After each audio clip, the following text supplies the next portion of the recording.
Hello students, welcome in the online classes of MDN School, Kalayat. As you know, we are on first lesson of Geography of 10th class. आज हम 10th class का geography का यानी भूगोल का first lesson में भू उपयोग यानी भू संसाधनों का उपयोग के उद्देश्य के विषय में पढ़ेंगे। आइए विस्तार से पढ़ें। 1. कृषि के लिए अनुपलब्ध भूमि जो कृषि के लिए उपयोग नहीं की जा सकती, जैसे बंजर, तथा कृषि अयोग्य भूमि जो कृषि के लिए उपयुक्त भूमि नहीं है, और गैर कृषि प्रयोजनों में लगाई गई भूमि जैसे इमारतें, सड़क, उद्योग इत्यादि स्थापित करना। प्रतिभूमि के अतिरिक्त अन्य कृषि योग्य भूमि जैसे स्थायी चरागाहें, मतलब स्थायी रूप से जो चरागाह हैं, या अन्य गोचर भूमि क्या है?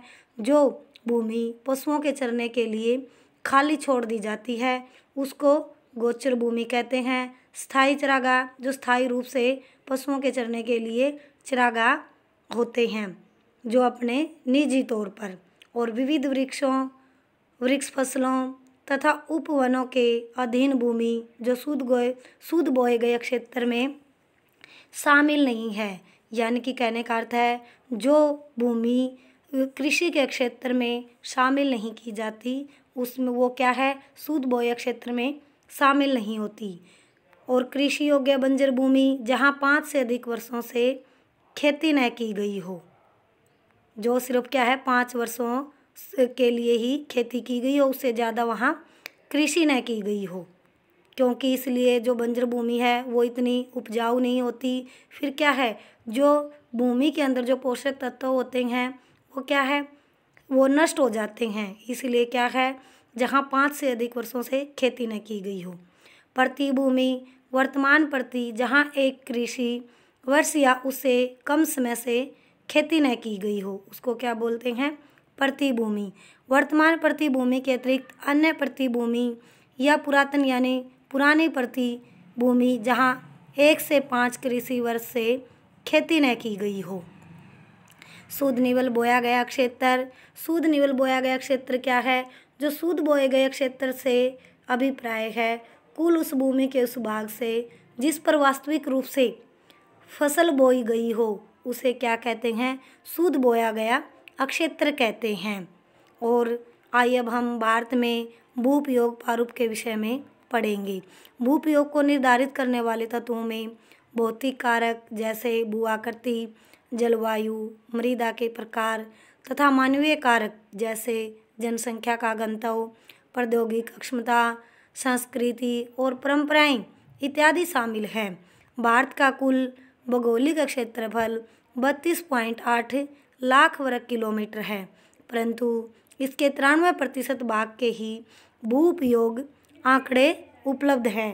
कहने का अर्थ है हमारे पास क्या है, जो 93% भाग का ही आंकड़े उपलब्ध हैं, क्योंकि पूर्वोत्तर प्रांतों में असम को छोड़कर अन्य प्रांतों के सूचित क्षेत्र के बारे में जानकारी उपलब्ध नहीं है। इसके अलावा जम्मू और कश्मीर में पाकिस्तान और चीन अधिकृत क्षेत्रों के भूमि उपयोग का सर्वेक्षण भी नहीं हुआ था। स्थायी चरागाहों के अंतर्गत भी भूमि कम हुई है, और पशुधन की इतनी बड़ी संख्या के लिए चारा उपलब्ध कराने में कैसे समर्थ होंगे? यानी भी इतने ही कम भूमि में पशुओं के लिए चारा उपलब्ध कराने में क्या है, कैसे समर्थ होंगे, यानी कैसे उनको चारा उपलब्ध कराएंगे? यह एक समस्या थी। और इसके क्या परिणाम होंगे? वर्तमान प्रतिभूमि के अतिरिक्त अन्य प्रतिभूमि अनुपजाऊ है। कहने का अर्थ है वो प्रतिभूमि के अतिरिक्त इतनी उपजाऊ नहीं है और इन पर फसलें उगाने के लिए कृषि लागत बहुत ज़्यादा है। कहने का अर्थ है जो ज़मीन कम उपजाऊ होती है उस पर फसल उगाने के लिए बहुत ज़्यादा धन खर्च करना पड़ता है, यानी ज़्यादा लागत लगानी पड़ती है। अतः इस भूमि में 2 या 3 वर्षों में इनको 1 या 2 बार बोया जाता है, और यदि इसे शुद्ध निवल बोए गए क्षेत्र में शामिल कर लिया जाए, कहने का अर्थ है शुद्ध बोए गए क्षेत्र में क्या है, भी उस पर क्या है, उस क्षेत्र पर लगातार कृषि की जाती है। फिर भी हमारी भारत की कुल सूचीय क्षेत्र में लगभग 54% हिस्से पर ही खेती हो सकती है। शुद्ध निवल बोए गए क्षेत्र का प्रतिशत भी विभिन्न राज्यों में क्या है, अलग अलग है। पंजाब और हरियाणा में 80% भूमि पर क्या है, कृषि की जाती है, परंतु अरुणाचल प्रदेश, मिजोरम, मणिपुर और अंडमान निकोबार द्वीप समूह में 10% से भी कम क्षेत्र पर कृषि की जाती है। हमारे देश में राष्ट्रीय वन नीति 1952 द्वारा निर्धारित वनों के अंतर्गत 33% भौगोलिक क्षेत्र वांछित हैं, जिसकी तुलना में वन के अंतर्गत क्षेत्र काफ़ी कम है। वन नीति द्वारा निर्धारित यह सीमा पारिस्थितिक संतुलन बनाए रखने के लिए आवश्यक है।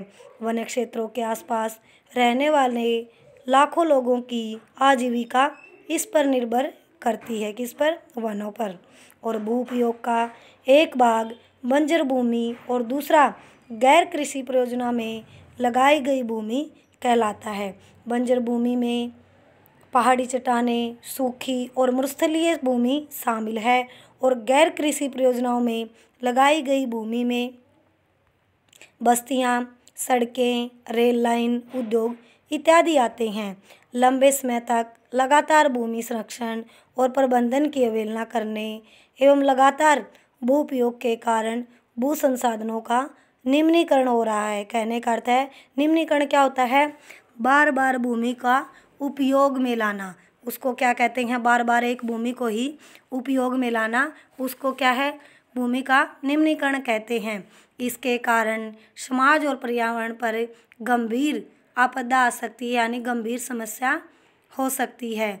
आइए अब हम भूमि निम्नीकरण और संरक्षण के उपाय के बारे में पढ़ेंगे। ये मैंने पहले भी बता दिया, भूमि निम्नीकरण क्या होता है। जब एक ही भूमि को बार बार उपयोग करना, यानी बार बार उपयोग में लाना, भूमि निम्नीकरण कहलाता है। भूमि एक ऐसा साधन है जिसका उपयोग हमारे पूर्वज करते आए हैं। कहने का अर्थ है, भूमि एक ऐसा संसाधन है जो हमारे पूर्वज यानी बड़े बुजुर्ग हैं, वो इस भूमि का उपयोग करते आए हैं तथा भावी पीढ़ी भी इस भूमि का प्रयोग करेगी। आने वाली जो हमारी पीढ़ी है वो भी इस भूमि का उपयोग करेगी। हम भोजन, मकान और कपड़े की अपनी मूल आवश्यकताओं का 95% भाग भूमि से ही प्राप्त करते हैं, यानी भूमि से ही पूरा करते हैं।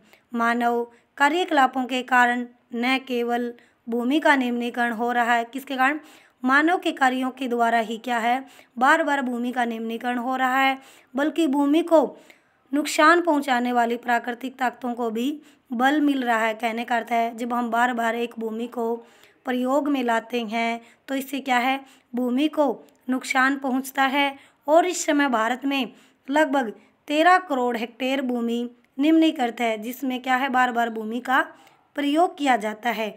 इसमें से लगभग 28% भूमि निम्नीकृत वनों के अंतर्गत है और 56% क्षेत्र जल अपर्दित है, यानी जल अपर्दन के कारण, और शेष क्षेत्र लवणीय और अक्षारीय है। और कुछ मानव क्रियाओं जैसे वनोन्मूलन, अति पशुचारण, मतलब क्या है, खनन ने भी भूमि के निम्नीकरण में एक महत्वपूर्ण भूमिका निभाई है। भी जो मानव जो क्रिया करता है, जैसे क्या है, वह पशुचारण के लिए, पशुओं को चराने के लिए और भूमि का खनन करने के लिए, और इससे क्या है, भूमि को आपदा पहुंचती है, यानी नुकसान पहुंचता है। और खनन के उपरांत, यानी क्या है, जो खनन के उपरांत खदानों वाले स्थानों को गहरी खाइयों और मलबे के साथ खुला छोड़ दिया जाता है।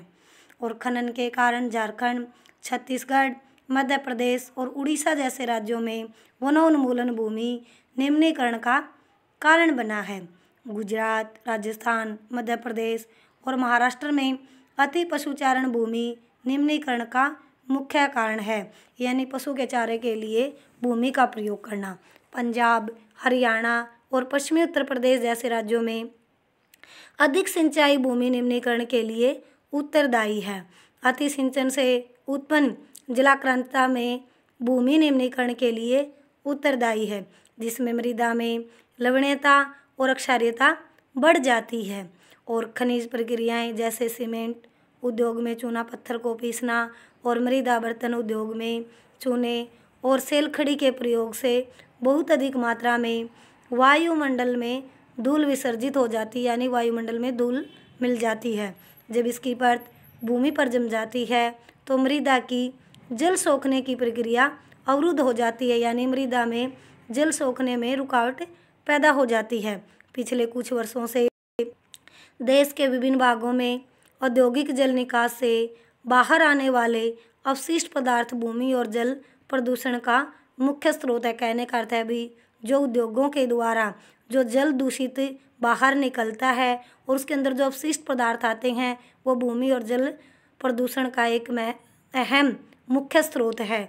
और भूमि निम्नीकरण की समस्याओं को सुलझाने के कई तरीके हैं। वनारोपण यानी वन लगाना और चरागाहों का उचित प्रबंधन और कुछ हद तक मदद कर सकते हैं किसको, प्रदूषण को रोकने के लिए।